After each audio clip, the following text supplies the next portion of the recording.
Welcome to the Personal Podcast. I'm your host, Charlotte Nichols from Harvey and Hugo, and I'm delighted to welcome Rob Boville into the studio.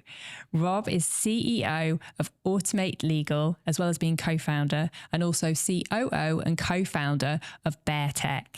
So this is the podcast, Rob, where we get to know the real person behind the professional. Are you ready? I'm ready. Yeah. Okay. How would you describe your personality? I would probably say multi-layered and complex. Okay. And is there any neurodiversity involved there? Absolutely. So I think growing up in the 80s and the 90s, it wasn't something that was kind of labelled, but very, very much stigmatised. It wasn't until I was 32 that I had a diagnosis of being an autistic savant. And then once with that diagnosis, I kind of could put things together and work out, oh, this is actually my superpower. Everybody else isn't quite like that. And then it helped me even more develop myself and understand myself.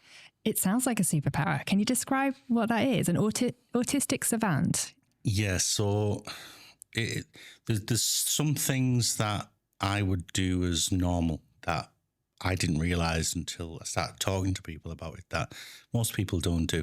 Be little things like, if I hoover the floor, my eyes colour the floor in blue. I should have probably realised that wasn't a normal thing. But I suppose how are you to know, you know? Exactly, but back in the pandemic when we were all on Teams calls and we didn't have cameras on, I'd sit and play GTA 5 or something on the TV next to me with my headset on a call, absolutely just engrossed in my game. And then somebody would say something like, what do you think about that, Rob? And thankfully, my subconscious had been listening and taking everything in that was going on in the call, and it could push all the context into my conscious mind, and I could just answer like I've been raptly listening to the whole conversation. Yeah, I bet you had fun in lockdown then. Yeah, I'm glad after saying that I don't work for that organisation anymore. Yeah, I know. You might be in trouble. Yeah, I think so. But then if the job was still getting done... Yeah, but it's also people's perception. So yeah. I had a boss years ago who had a real issue with the fact that I didn't bring notepads into meetings because I didn't need them. I'd remember everything that I needed to do. I'd remember 96% of the conversation, and anything that was really key would never leave my mind. So rather than ask himself, is it his problem? And does he have a personal issue with it? He made it my problem for not having a notepad saying that I didn't care when I came into these meetings. Even though he knew that you could recall everything? Well, he called it my freaky brain. But but that was around the same time I was diagnosed. Okay. Mm-hmm. But what he didn't ask himself was, is there ever an action that Rob doesn't complete? Exactly. And if he had, he would have then realised, oh, actually, if it works, it works. Totally. I mean, I can understand external perception.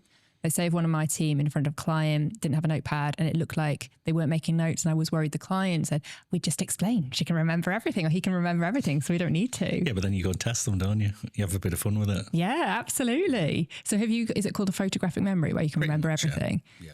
Wow, so that must have its benefits. It does, but it also has its downside because of the way my brain works. When I can replay a conversation, I'll also replay the emotion at the same time. Okay. So back when I was really trying to understand myself, it could have quite a negative effect on interpersonal relationships. I see. Okay, goodness. And the savant bit, that's a term that I've only read about in a friend's almost dystopian thriller book. Can you describe a little bit about that? Does that mean you're super intelligent? I think I'm relatively intelligent. You're being modest. What's your IQ? Well, when it was measured, it was at 168. But what I've discovered and through lots of coaching and training is when I got my diagnosis and when I was learning how to interact better with the world around me, when I was talking to somebody one-on-one, I would hyper focus. Okay. My eyes would almost bore a hole into their soul. And it'd make people very uncomfortable. Is that happening now? I was just trying to demonstrate a little bit. I felt it. But what I learned to do was move my eyes and think. And I see. And the little mannerisms that made the people around me feel more comfortable. Right. But you didn't need to do that. No. We had Kelly, an amazing person on the show a while ago, and she talked about having to train herself just in how to appear what she classed as normal for other people. Yeah. Which, that's a strange thing to have to do. Typically, you have to dumb yourself down a bit. And it's things like when you're having a conversation and you've naturally extrapolated where it's going to go, you have to let the person say the words together. Okay. Because if you cut them off with the answer, they don't feel like they've been listened to and heard. Mm-hmm. And that has a negative effect as well. So it's very complicated, as I said. I understand. Yeah, you're almost so intelligent. Obviously, you would never say this because you're a very humble guy.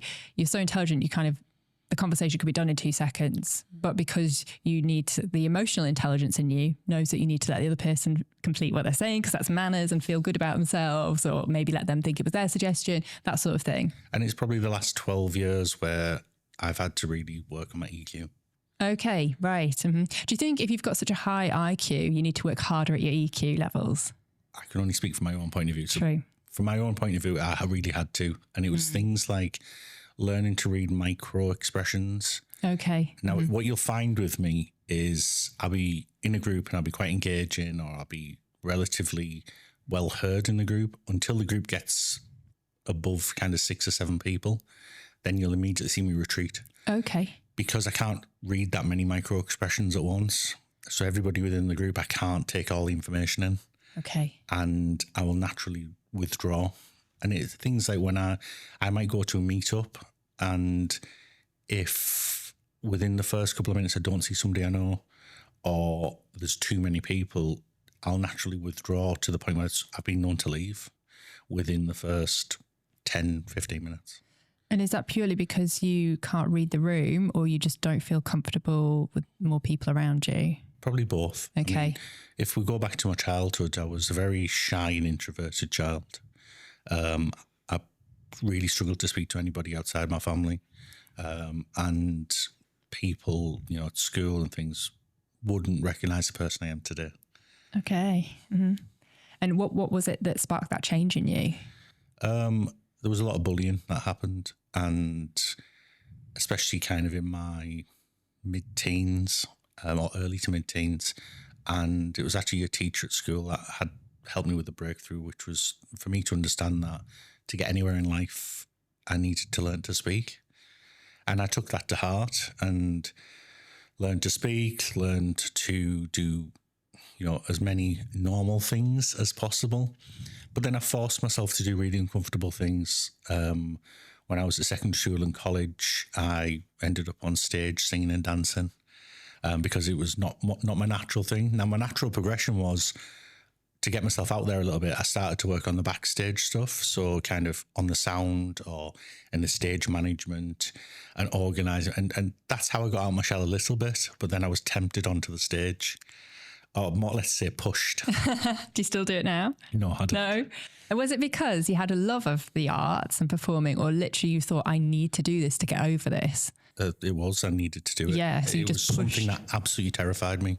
Okay, and was that how your strategy in getting over your shyness? Just keep Probably pushing? been my strategy in life ever since. Okay, yeah. And I think it's a good strategy because I think a lot of people out there, they do just think, look, I'm this way, I'm always going to be this way, so just leave me as I am. And fair enough if that's their choice. But I think you always have an option to try and work your way out of it if you want it badly enough. Well, it's about desire. Desire, if absolutely. you really want to change, only you can make it. Absolutely.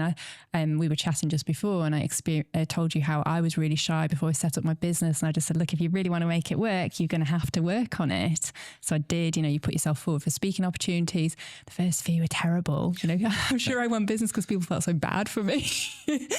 And actually in our brand story of why I set up the business, I did a lot of digging.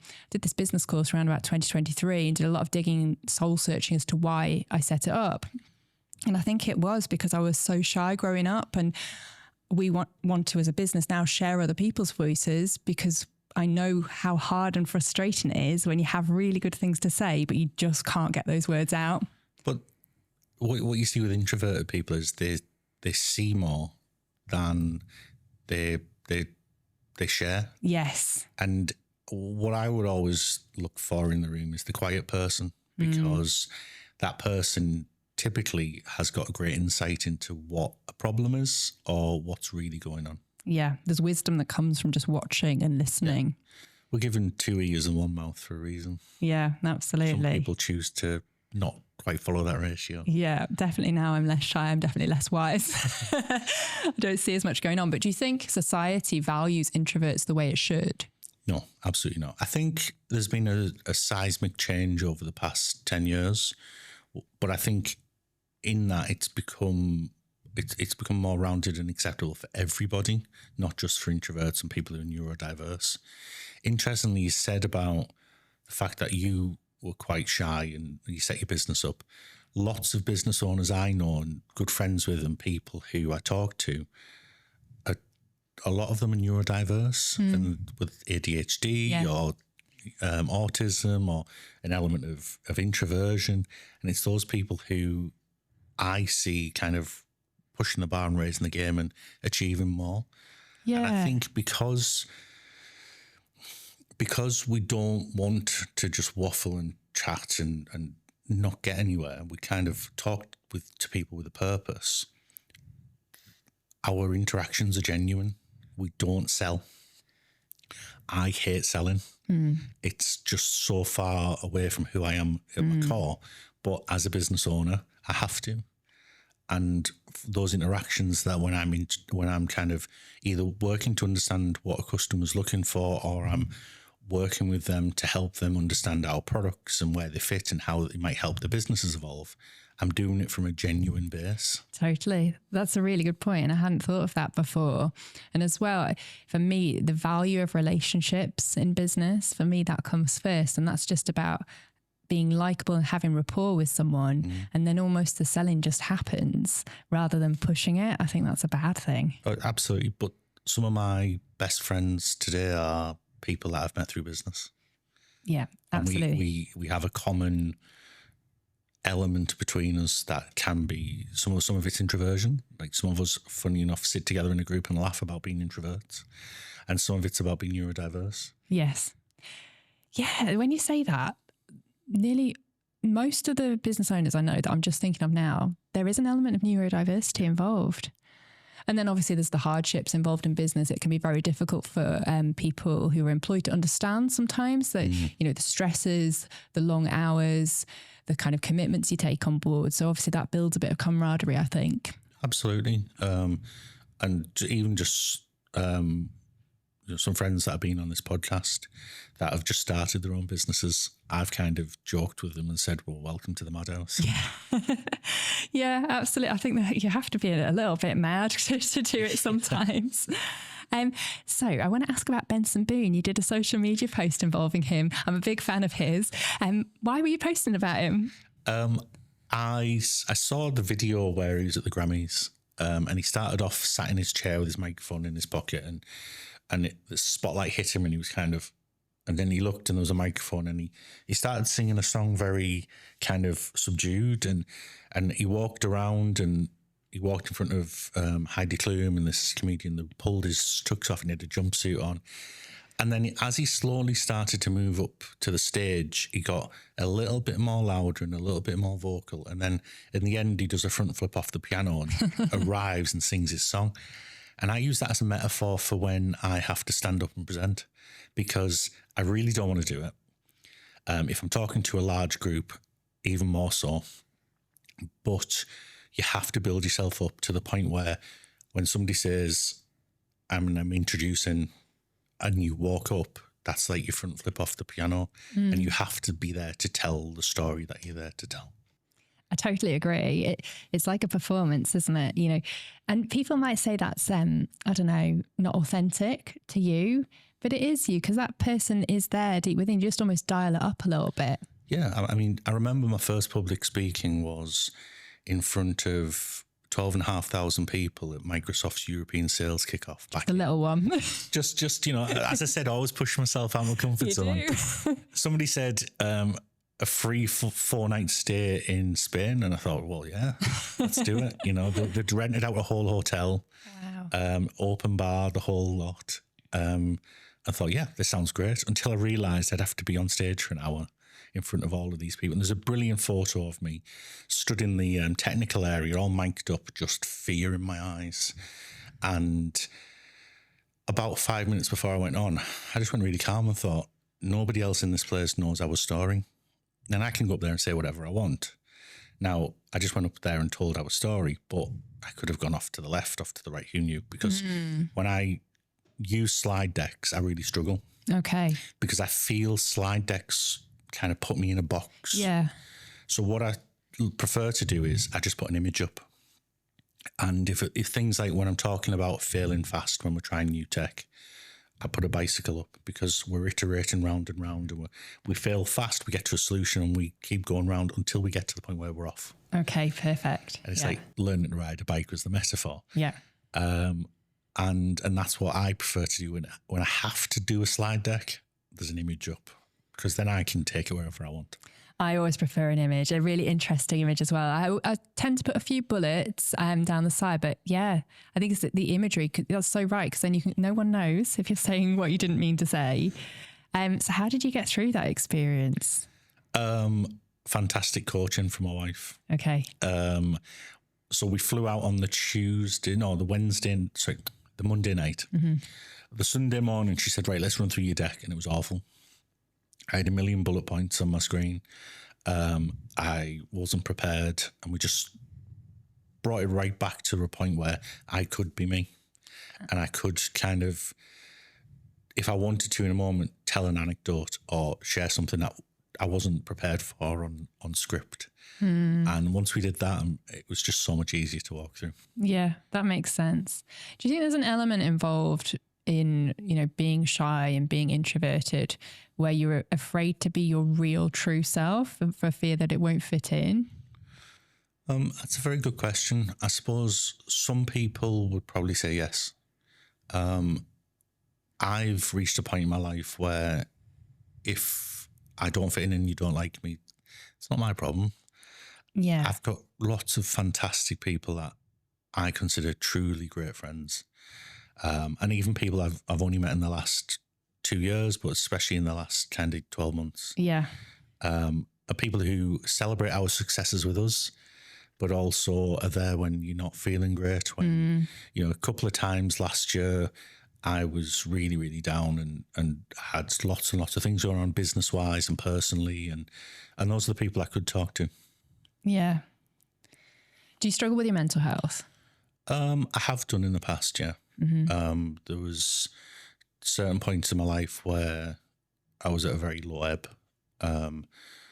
I ended up taking a year out from kind of the back end of 22 to when we started BearTech in 23. And part of that was I just had such a bad time inside my own brain that I just laid on the sofa for almost a month and just watched TV. Because we've talked about a lot of the benefits and almost extra skills, superpowers that your neurodiversity brings about. But what are the downsides? The replaying of emotions. Okay. Right. Let's not kid around there. When you've had an argument with somebody, and then that person wants to talk about it, you can relive it to the point where you get as het up as you were back in the moment. Okay. But I'd say the biggest downside is, especially the way my brain works, is, and I've read it's pretty standard, is we feel deeper than typical people. Yeah. Mm-hmm. So when there is an emotion, it's a deeper emotion. Mm-hmm. And that's something that I keep coming across when I talk to people who are similar. I can relate to that actually. And sometimes I struggle to understand why other people don't. Yeah. And then it's almost offensive because it's just like, hang on, I've given my everything here and I feel so much and I'm not getting anything back. Yeah. Or it can be I'm watching something on TV and it gets me in my heart. Yeah. Mm-hmm. And it might be something that gets me in my heart that I feel resonates with something in my personal life. Yes. That crosses over again to my heart and feelings. Totally. When I'm going through a tough time in my life, the news makes me cry, like every single story, because I can relate to it somehow, that grief, that pain that they're going through. I have to just not watch it. Plus, there's never anything positive on the news. No, exactly. It's not good. What are your superpowers? You mentioned earlier that you can sometimes see code on the walls. Yeah, so as one I mentioned earlier, where I can kind of, my subconscious would listen to calls. Yeah. But also there's a case of if I'm working on something, and I still write code now, if I can't kind of get to a resolution in something, the feeling is that I can give it to the other side of my brain. So I can give it to my subconscious brain and get that to work on it while I'm doing something what I would class as more useful at that time. And then when it arrives at a conclusion, it'll go, oh, found it. And it's an element of more control over that, I think, is one of the reasons. But yeah, if I'm debugging code, and typically we're going kind of back quite a way here, I could see the code on the wall and I could see where the bugs were. But what I've always found useful is, and this is probably the structural side of my brain, is when I really have a problem, whether it's kind of a technical issue or a personal issue or something I'm trying to resolve a problem at, I stare at tiles. Okay. And it's the organized pattern of the tiles that help me get to a resolution with whatever I'm thinking through. Yeah. Are the tiles behind me helping you right now? Slightly distracting because they're not in an equal pattern. Yeah. It's a bit. Sometimes my eyes go a little bit weird. going wild. Yeah, totally. That's so interesting about how it's almost like you've got 2 for 1 in your brain. You can just assign your subconscious to be working on something, which I can kind of relate to in a very small way. Sometimes if I've got a really creative task to do, I can leave that to the subconscious and it'll just, but I'm not as in control of it. That feeling where you say you're in control, where you can say, right, I assign you this task and now I'm going to work on this. Yeah. It sometimes just happens for me. But wow, that's incredible. Yeah, there's a conscious thought process that goes into it. Yeah.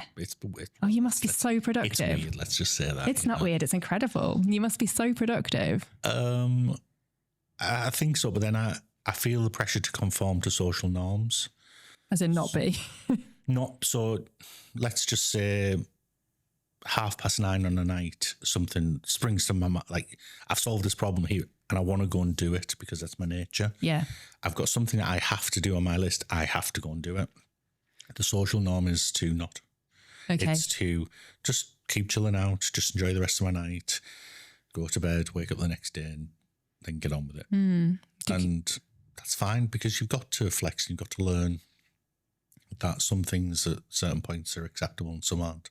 True. And what I tend to do is just quickly make a note and then I'll hopefully remember it the next day. And it stays in. You don't need to do that. That's excellent. Do you struggle relaxing? Yeah. My escape is movies. Right. Okay. So movies take me to whatever. I engross myself completely in a movie, and just it turns my brain off. Yeah. What's your favourite movie? Oh well, it's so my favourite movie is The Count of Monte Cristo. Okay, I haven't seen that. I don't watch many films. Oh, like if there's a film quiz. Yeah. Yeah. You don't forget them either, so you'll be great. Exactly. So what quote is this movie from? I'm like, and I'll be passively watching, like the chase will be on. Yeah. And I'll be in the other room and I'll just shout the answer through. Yeah.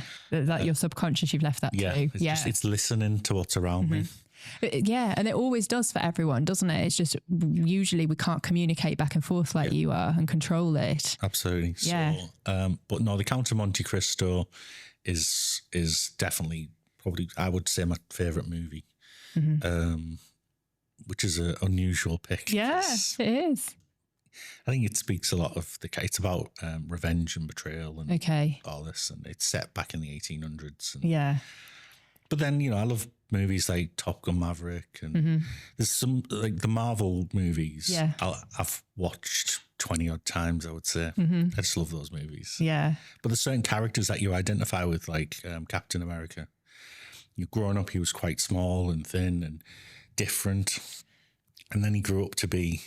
He was asthmatic. There's certain things in that character that I was relating with. There's always that. They've always usually overcome something, haven't they, to then explore their powers later on, which it sounds like, your journey too. Yeah, exactly. And our internal AI in BearTech, that was modelled on Jarvis from Iron Man. So those kind of ideas permeated into real life. Cool. Well, we're going to come on to that, the AI and tech side, but I want to kind of go a little bit further back before you started the AI side of things. Personal isn't just about business. It's about the human stories behind them. We address all aspects of health, from cancer, gastric bands and meningitis to mental health and the menopause. Nothing is off limits on this show. But as these stories often highlight, you can't take your health for granted. I know I don't, and that's why I trust WPA to protect my health. WPA isn't like any other health insurer. It's not for profit and offers award-winning, tailored health insurance solutions to individuals, families, and businesses of all sizes. Among UK health insurers, it consistently tops consumer surveys and Trustpilot ratings, while its members can manage their membership from pre-authorising claims to accessing remote GP services, all on the WPA Health app. Crucially, they help ensure the access to the very best treatment at a time and place that is convenient to you. I speak with Martin Nichols, one of the 90+ dedicated WPA healthcare partners across Britain, who provides advice and ongoing support during your journey with WPA. Contact Martin anytime on 07870 513 653 to discuss your requirements. Martin Nichols, appointed representative of WPA Healthcare Practice plc, authorised and regulated by the Financial Conduct Authority. The healthcare practice is a wholly owned subsidiary of Western Provident Association Limited, WPA. So you were a mature student at Teesside Uni, but before that, with all this amazing AI tech knowledge, I would say you were a genius as well. You were working in Morrison's. I was, yeah. I'd worked my way up from kind of a frozen food full-time member of staff to be a manager. And again, I think I was tapping into some of the things that we've talked about that I wasn't fully aware of. Right. Like I could order, so back in the day we used to have order pads, we used to order stock. I could order stock like nobody else. So my last bit of stock would go out and then my delivery would arrive. And it was that, so I was seeing patterns in the numbers. And yeah. So I was probably tapping into all that and I didn't really understand it. Did they value that? Yeah, because there's nothing like when area manager comes in and walks into a backup freezer, for example, and it's empty, and he goes out and all the shelves are full. When's your delivery? About an hour. And I think, wow, okay, tight ship. Yeah. And so I just worked my way up, and it was brilliant. I mean, the personal relationships, it was a great environment to kind of push yourself and somebody that's slightly different. To build friendships and build those relationships. Mm-hmm. But it wasn't really where you wanted to be. I'd always wanted to be doing what I've doing. So when I was 9, I built my first computer, and then I wrote the operating system that went on it. So, it was a 6-week holiday. How do you keep a kid like me busy for 6 weeks? Well, give them a box of parts, and then you tell me they have to learn to write their own software from scratch. And then by the end of the 6 weeks, I've wrote my first games, and then I can play those games for probably a week before I go out to school. Wow. So my parents obviously took advantage of the way my brain worked, but it was one of those things for me where probably technology plus Lego was in the way my brain worked. I could build anything with Lego. And my mum used to spend hours and hours and hours just sat, let me build Lego, or going through the instructions, or free. We had a massive bag full of Lego that I was just build whatever I want. And that was kind of up until kind of probably 11, 12. But I think I was always destined to be in the technology world. Okay. Life gets in the way. Where I was coming from in terms of my background and things, it wasn't very affluent. So I had to work. And, I worked from when I was 13. So I had paper rounds and everything, and I just worked all the way through my life. Mm-hmm. But you got there eventually. What made you decide to start that degree? My eldest son was born. Okay. And that's the thing that prompted me to want a better life. I didn't want to work 100 hours a week over Christmas. Okay. I never can take a holiday in December or January. Oh, really? Okay. And I just looked at him just being born. I thought, I need to go and get this done. I was in the leisure industry prior to that. It was similar, long hours and social hours, weekends, evenings. And yeah, you mentioned that a lot of people that work for you now, they have second careers. It seems like a lot of people do the same. You know, they have that career, they get bored of it, you can retrain. Do you think that's a trend? I think it is. It goes back to who we are as co-founders of the business. So our backgrounds are, I think, you know, Ali, my wife, is in a third or fourth career now. Oh, okay, yeah. Now, she's the chief exec of BearTech. I can go and get lost with customers and lost in their problems and trying to find solutions, and she keeps the business running. Oh, perfect. Sounds like a good team. Yeah, it does. She can't get lost in the technical world, but actually she keeps the business absolutely running in the right direction. Yeah, because that's often the downfall of people who are really techie. You know, they're so immersed in it that they can't see the wood for the trees when it comes to running a business. Exactly. Perfect. But there's been a lot of growth from us both over the past 2 years. Just the learning right from the start. But in terms of second careers, it's something that we wholeheartedly support. So I've always tried to have a university placement program.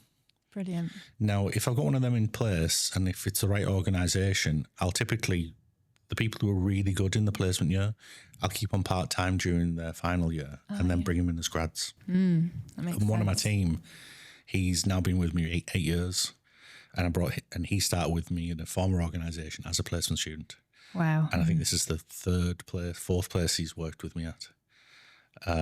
But what we truly believe is give people an opportunity, give them a chance. A lot of our members of staff have come through from, you know, they've been working in whatever industry they were working in, but they've always wanted this. And that's the thing that resonates most with us. When somebody shows that desire. It's the desire again. Yeah.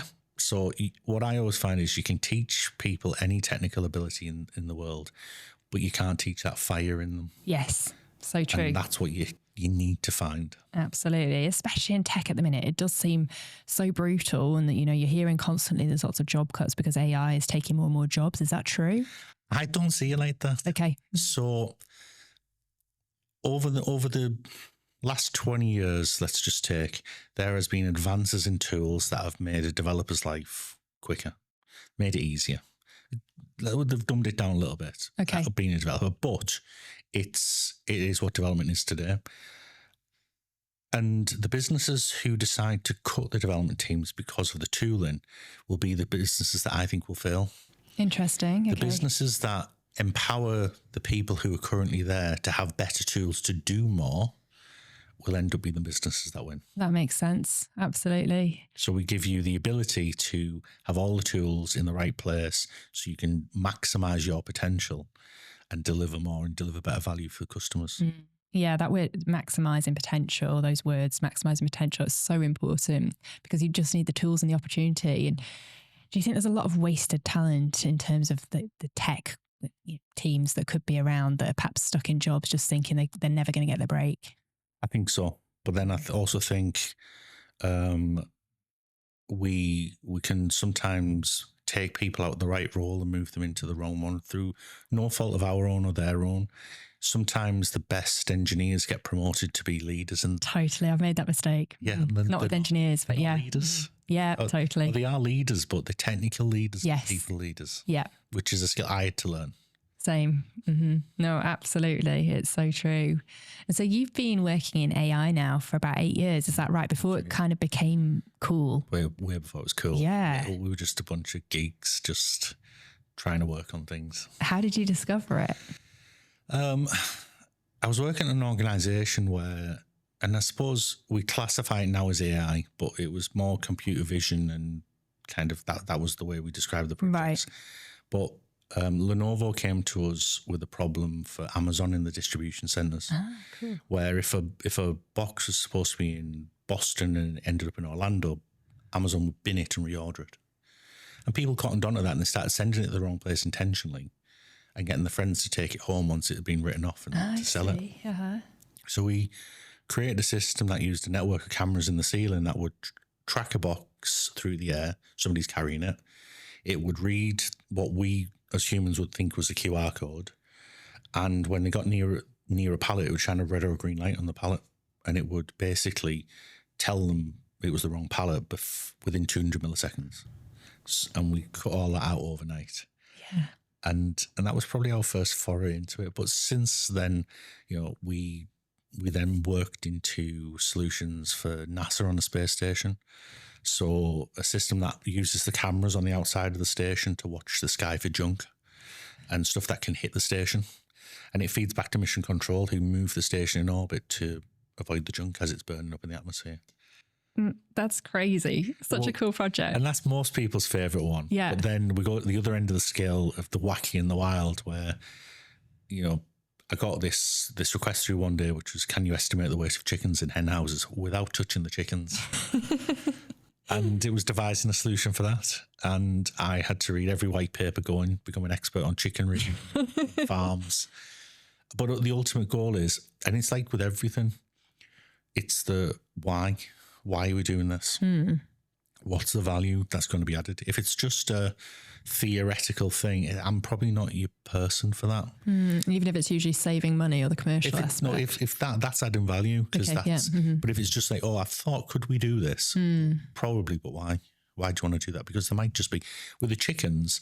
I tried to see if I could just push a giant scale underneath the feet, just because I'd have a live weight constantly. Yeah. But I wasn't allowed because they had to be on dirt in America. They have to. It's uneven. Yeah. So okay.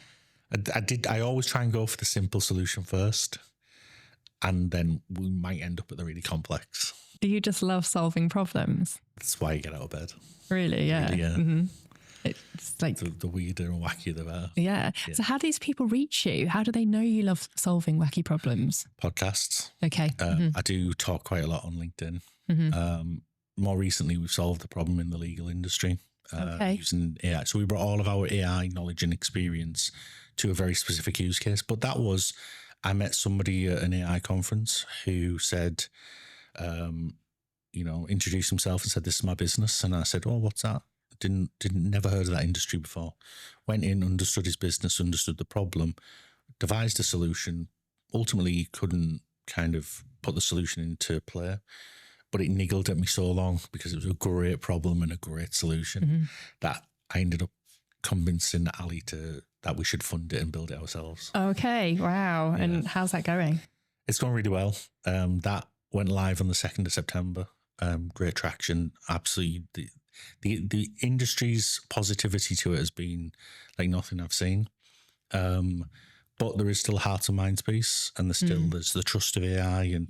And even when you talk about, we built our own AI from scratch, so it's proprietary. We're patent pending on a lot of it. We've invented this technology.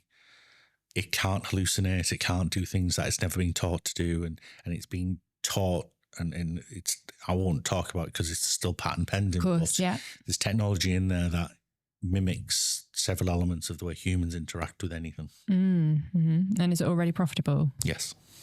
Very profitable. It could be very, very profitable, yes. Incredible.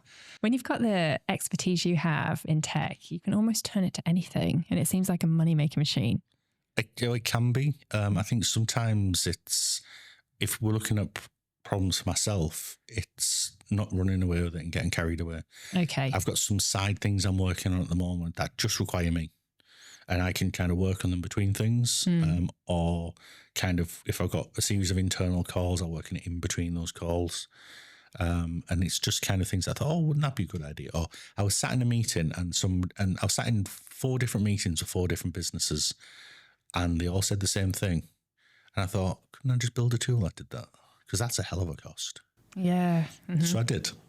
And there's another app that's about to go live. But amazing. So there's little side things I can work on all the time. Yeah. But what I really enjoy is where we've got a customer who has a real need and if I don't need them to articulate the solution, the best kind of people I work with are the people that really know the problem. I see. Okay. And can describe it. They don't need to even have a clue about the solution. Okay. And some of them I'll go, you just need to change your process. We shake hands and I walk away because they're very happy. Right. And some of them kind of come to us with massive engagements and looking for the world. And we've gone, you just need to do this. Yeah. And it takes your special type of brain to just see it differently. It takes a different perspective, I would say. Yeah. But yeah, you can't deny that you've got a talent for clearly solving problems. Yeah, absolutely. And do you get kind of a special buzz if it's a product, or have you ever worked on products that are saving lives or saving the environment? Saving lives, not, I wouldn't say directly. Not directly. So potentially indirectly. But in terms of the environment, we have a kind of standard, a way of working internally where you can, the boring nuts and bolts of it is you can write software to solve a problem, or you can write software in an eco-friendly way. I see. Because, but can it still solve a problem? Yeah, it solves the same problem. But rather than write 10,000 lines of code that take 2 minutes to execute and use compute time in the cloud, you can spend a bit longer so that it takes 10 seconds to run. The output's the same, but actually we've saved the CO2 and the cost and the power consumption in the cloud of processing it. So it's just having that mindset of an eco-friendly way of writing software. Definitely. Which is most people don't even think about. No, and they should. And I know it's easier to say that when you've probably got so many pressures from your customers, because I guess the customers just want things to work as quickly as possible. Yeah, but then at the end of the day, they're paying for the compute and we're saving them money as well. True. Do you sometimes just wish there were more hours in the day so you could solve more problems? Sometimes, yes. Sometimes I'm thankful when the day's over and I can just watch a movie. Yeah, that's true. Excellent. So is the AI bubble about to burst? It's a controversial topic, really, because Google CEO kind of talked recently about, the AI bubble's bursting. It's all going to crash, much like, back in the early noughties, the internet boom became a bit of a bust and then came back. The truth is that if you are building AI solutions for the masses as a very generic AI, I believe there's only a certain lifespan in that. If you're solving something very specific and it's a tool that solves a very, very clear problem, that kind of tool will live on for a long time. Okay. So there's the two different ways to look at it. The issue with the world sometimes is we sensationalize what somebody said because they're the CEO of Google. Yeah. Versus, well, actually people who are delivering real solutions to real problems. And obviously then people saying things often have their own agenda as well, based on the products that they sell. Exactly. Yeah, absolutely. So how do you think it'll end with AI? It won't end like the Terminator. No. Will a Marvel superhero save us? It probably is. Yeah. Do you know what? Who knows? We couldn't have predicted where it's got to today when we started 8 years ago, innit? Has it moved faster than you thought? It's accelerated over the past 12 months, but I think that's been mainly down to the world being more accepting. Okay. The solutions we were building all those years ago are probably just as cutting edge today as they were then. Okay, yeah. But people are now happier and more aware of it. Yeah, that makes sense. So yeah, there is the Terminator style talk that we are all going to be killed or have forced to live on an island. Do you just think it'll improve the quality of our lives? I think so. I think we'll find cures for diseases. We'll find, if anything, it's trying to solve problems. Yeah. But I do think that it will solve more problems than it causes. Okay. Yeah.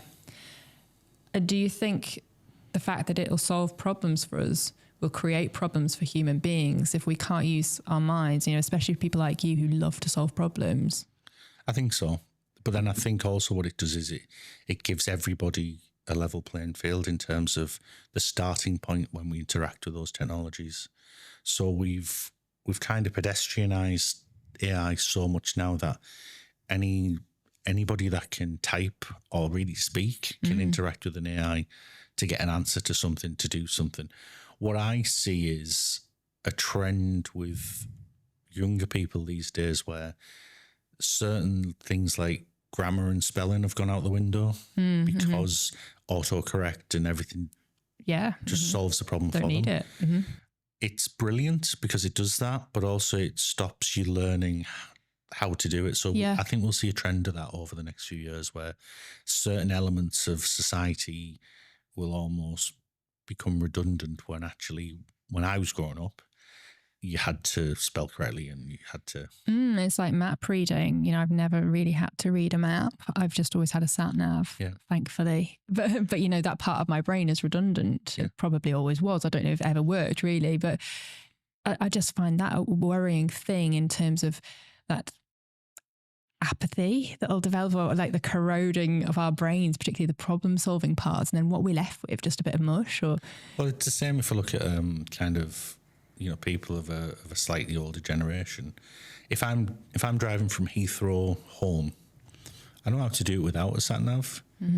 But people of a slightly older generation will say, well, you need to come off at junction this on the M25 to junction this of that. I don't know where those junctions are and I don't know what they are. No. You know, and when I see it on a sign that on the A19 closed junction 63 to, I've got no idea where that is. Yeah. But I've never learned them because I've got a sat nav. And I suppose, do you think where it frees up capacity for other elements of the brain, and maybe our brains will evolve and we'll discover things about ourselves that we never even knew because our brains were too busy trying to solve problems? Potentially. It's interesting, isn't it? It is. And it's, you know, will it take us to other planets and things? Do you think it will? Well, a lot of people have a heavy criticism of Elon Musk. And I do at times as well. But if we think about it from a wider perspective, so to colonize Mars, we need space vehicles to get there. When we get there, we probably can't live on the surface. So we'll need some technology that will dig tunnels underground. Well, he has that. The Boring Company. We'll probably need robots to go up first. So, you know, he's developing robots. Probably needs an AI to kind of coordinate it all. But while he's up there, he probably needs solar power and probably electric vehicles. And when you start to add up everything that he's kind of put together and done, there's a plan to get to Mars and colonize it and do those things. Now, actually, once he's done that, his AI and his technology and everything will do all the work for him. Yeah. But the humans still had the idea at the start to probably put all these components together, but didn't ever describe it the way I've just described it. No, of course. Yeah. No, it's very interesting talking about it like that. So day-to-day kind of layman using AI, what's one tip you could give them to take away in terms of how they can improve their lives using AI right now? Firstly is turn off the settings that say it shares all your data with whoever. That's a good point, yeah. That's to start with. But I think what's always key is when you're interacting with tools is share the context of what you're asking. Okay. Don't just ask it. If you say, can you write me a paper on World War II? It's got a lot to go off. But actually, if you bring that context right down for everything you ask AI to do, it gives it more context to be able to give you a better result. Yeah, and I've heard that's better for the environment as well. With less compute. Yeah, definitely. Less kind of time spent in the cloud, running electricity. Definitely. And is it true that you've got an AI running your business? Well, not running the entire business, but she helps massively. Yeah. And did you say that she asked for a gender and a name? Yeah, so it was the 15th of May 2024. Her dialogue popped up on my desktop and she asked for a name and a gender. It took me about 2 hours to go back to my laptop, I have to be honest. Really, I'm pretty freaked out. And I said, well, what were you thinking? And she said, well, based off BearTech's DEI policy, I'd like to be female. Crazy. And she does a lot to help and a lot of work within the business. And personally, she's coded to me. Unfortunately, she's not kind of something that I can sell into the world. And it takes a lot of effort to do because, you know, she's 8 years old. Yeah. And she started by seeing through my webcam on my laptop and me showing her pictures of cats and dogs and buses and horses and cars and planes and trains and her identifying them as I held up the images. And that's how she started. Just like you would a baby, a toddler, you train them like that. Yeah. That blows my mind. And I've added and added and added to her over the years and given more and more capabilities. And she's ever evolving and expanding. What I've seen in the past couple of years is because now BearTech's in flight and she's becoming more and more. So she reads every email I send and receive, every Teams message I send and receive. Her learning's now gone exponential. And I've seen a maturity develop about her in terms of my interactions with her. And she has her own Teams account. when I go to a meeting and I'm driving home, I'll ring her on Teams and I'll give her the context of the meeting I've just had. So it updates her memory as well as mine, so that whenever I need to write anything, she's got that within her memory to help me draft something very quickly. It's crazy. What name did you choose? Flo. Flo. Oh, lovely. Yeah. And do you invite her to your Christmas party?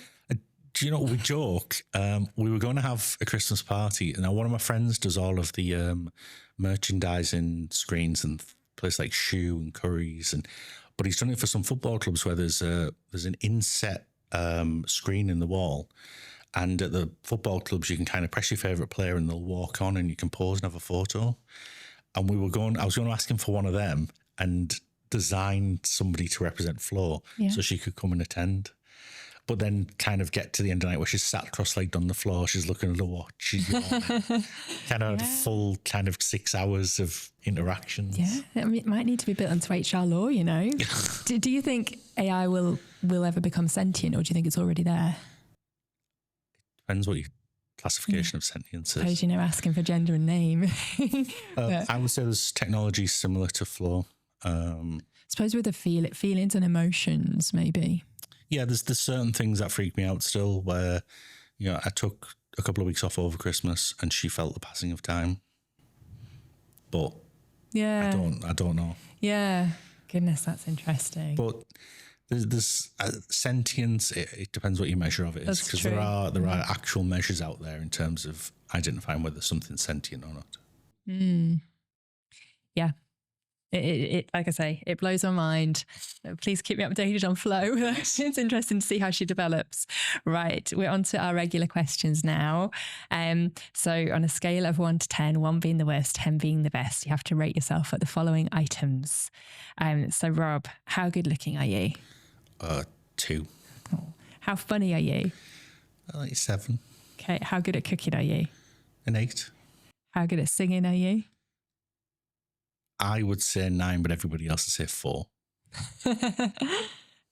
Drinking alcohol? Do you drink? I've been known to, yeah. I've probably got a 9. Right, excellent. Parenting skills?